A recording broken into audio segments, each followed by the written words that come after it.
Good morning, everyone. Happy Thursday. I wanted to show you one of my favorite thrift finds ever. And I know the camera angle's not real great, but I'm doing the best I can here. This is a spinning wheel that I found at the Goodwill, and you'll never guess how much it was. Actually, I think I have the tag here still. I'm sorry, my head is getting cut off. I might have to bend down a bit. All right. Pop right on the floor here. Anyway, I went to, they were having a 50% off sale, so I was walking around and I was looking through the housewares and stuff, and then I decided I would go to look at the furniture just to see what they had.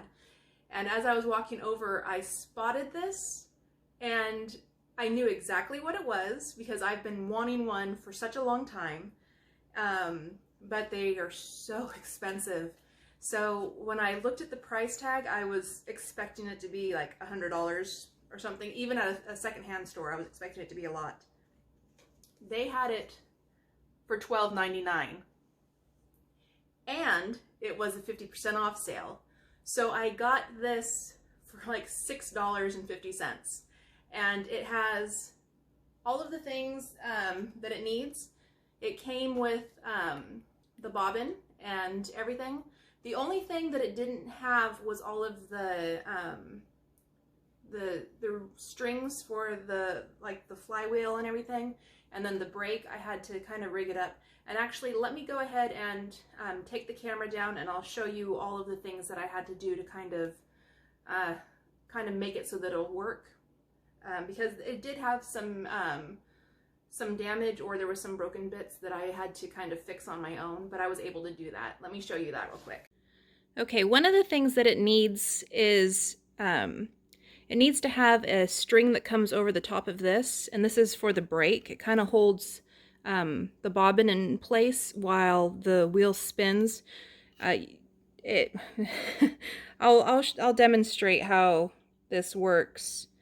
But anyway, I was just able to get some baker's twine that I had, and I broke a pencil and put a little knob on it, and then when I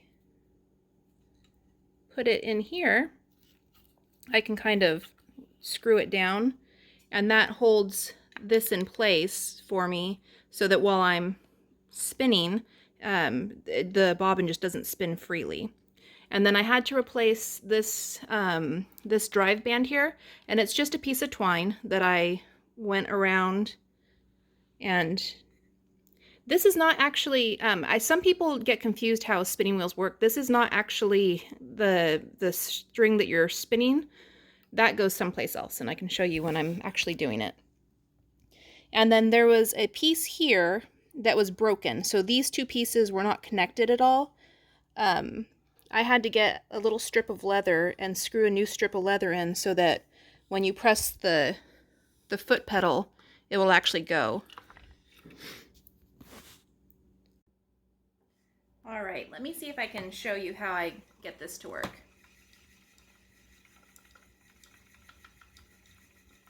So I have a local alpaca farm where I can get the fiber. I also have some Angora rabbit fur that I can use.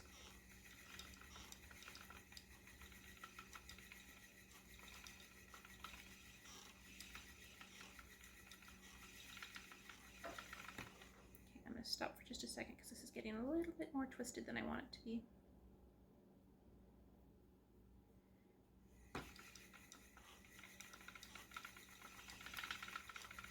Anyway, it seems to be working really, really well. Not a lot of issues.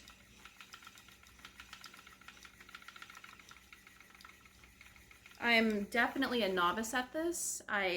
This is my very first sewing machine. I've done, I mean, not sewing machine, spinning wheel. I've done the hand spindle before, and I think I even did a video on the hand spindle that I have.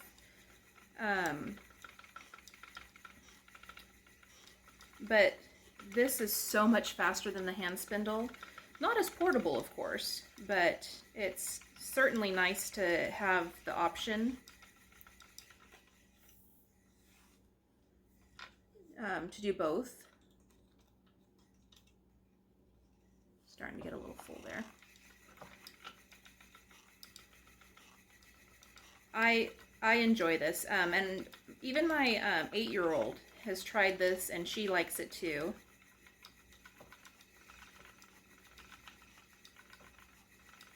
And I can't believe that I was able to find this at the Goodwill for $6. I think this has got to be the most incredible find I have ever found, and especially since I had been looking at getting a spinning wheel and really kind of talking myself out of it because it was so expensive. But when I saw this sitting there for $6, I knew that it was perfect. It was for me, even if I had to like kind of, you know, make do with what I had, and, you know, kind of fix it up on my own. I was able to do that. I was happy with it, and I'm actually getting some yarn. I haven't done anything with this yarn yet. I actually have one, this is all alpaca, but I have one that's a mix of Angora and alpaca, and I'll get that to show you in just a second. All right, here's the yarn my daughter and I made, and it is by no means like perfect or pretty, but we had a good time making it together. I have no idea what we'll use this for. I might just let her use it in some of her craft projects. And like I said, this is the Angora and the alpaca mix. It's very colorful.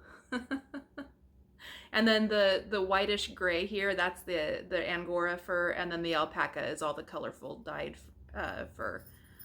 And these animals are grown for their fur. They just get little like haircuts, and actually the rabbits, their fur is not even cut, it's just brushed.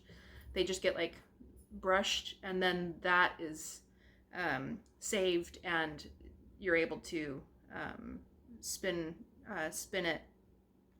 And then the alpacas, they just get trimmed.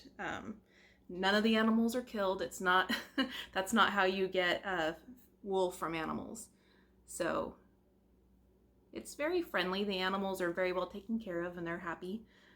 They're not our animals, but we do know the people who keep them. So I think I'm going to get a lot of use out of this. Hopefully I'll get pretty good at it, and I can actually spin some good quality yarn that I can actually use, because this isn't usable for like knitting or crocheting unless you're doing like kind of a wacky project. But I don't know, it was just really fun. I was so super excited to find this. I love it. I know my video is cutting my head off. But if you liked this video, please give it a thumbs up, and I will talk to you again soon.